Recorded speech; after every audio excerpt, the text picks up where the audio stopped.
पिछले वीडियो में हमने प्रकाश के परावर्तन के नियम के बारे में पढ़ा था। अब प्रतिबिंब देखिए, प्रतिबिंब क्या होगा।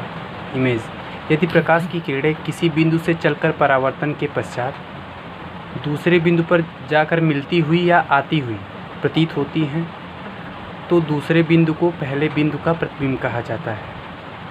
यह प्रतिबिंब दो प्रकार का होता है। पहला तो है वास्तविक प्रतिबिंब, जिसको कि रियल इमेज कहा जाता है। दूसरा होता है आभासी प्रतिबिंब, जिसे वर्चुअल इमेज कहते हैं। ठीक है।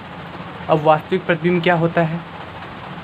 यदि किसी बिंदु वस्तु से चलने वाली प्रकाश की किरणें परावर्तन के पश्चात वास्तव में मिलती हुई प्रतीत होती हैं तो उसे वास्तविक प्रतिबिंब कहेंगे। ध्यान दीजिएगा, यदि किसी बिंदु वस्तु से चलने वाली प्रकाश की किरणें परावर्तन के पश्चात अगर वास्तव में वो मिलती हुई प्रतीत होंगी तो उसी को क्या कहेंगे?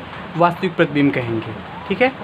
आगे आभासी प्रतिबिंब, जिसको कि वर्चुअल इमेज कहा जाता है। इसको डिफाइन करने के लिए हम ऐसे कर सकते हैं, यदि बिंदु वस्तु से चलने वाली प्रकाश की किरणें परावर्तन के पश्चात मिलती हुई प्रतीत होती हैं, वास्तविक के लिए आती हुई प्रतीत होती हैं, जबकि इसमें मिलती हुई प्रतीत होती हैं। वास्तव में मिलती नहीं है, बस प्रतीत होता है ऐसा हमको, तो इसी को क्या कहेंगे? हम आभासी प्रतिबिंब कहेंगे। ठीक है। नेक्स्ट टॉपिक है गोलीय दर्पण, जिसको कि स्फेरिकल मिरर कहा जाता है। अब क्या होगा वो देखिए। गोलीय दर्पण किसी कांच के खोखले गोले का कटा भाग होता है। कोई कांच का खोखला गोला होगा जिसका कटा भाग होगा, उसी को क्या कहेंगे? गोलीय दर्पण।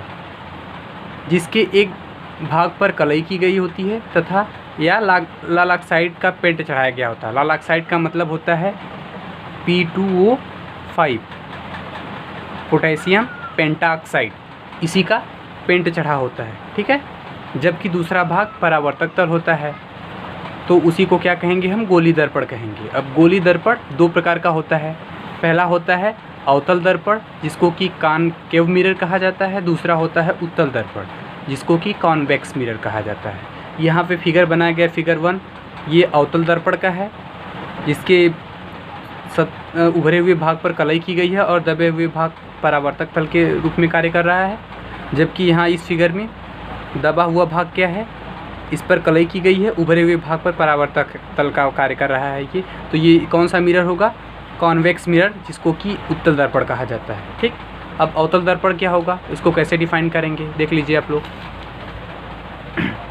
अवतल दर्पण कॉन्वेक्स मिरर, ऐसा गोलीय दर्पण जिसके उभरे भाग पर कलई की गई हो और दबा भाग परावर्तक तल हो, उसी को क्या कहेंगे? अवतल दर्पण कहेंगे। जिसके उभरे हुए भाग पर, यहाँ फिगर देखिए, यहाँ उभरे हुए भाग पर कलई की गई है और ये दबा हुआ भाग जो अंदर की तरफ है, ये परावर्तक तल का कार्य कर रहा है। इसीलिए इसको कौन सा दर्पण नाम दिया गया है?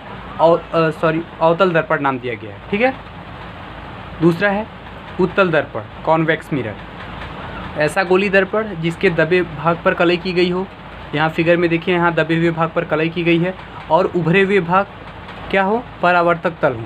उसको कौन सा मिरर कहेंगे? उत्तल दर्पण कहेंगे। उत्तल दर्पण या कॉन्वेक्स मिरर कहेंगे। ठीक है। Thanks for watching.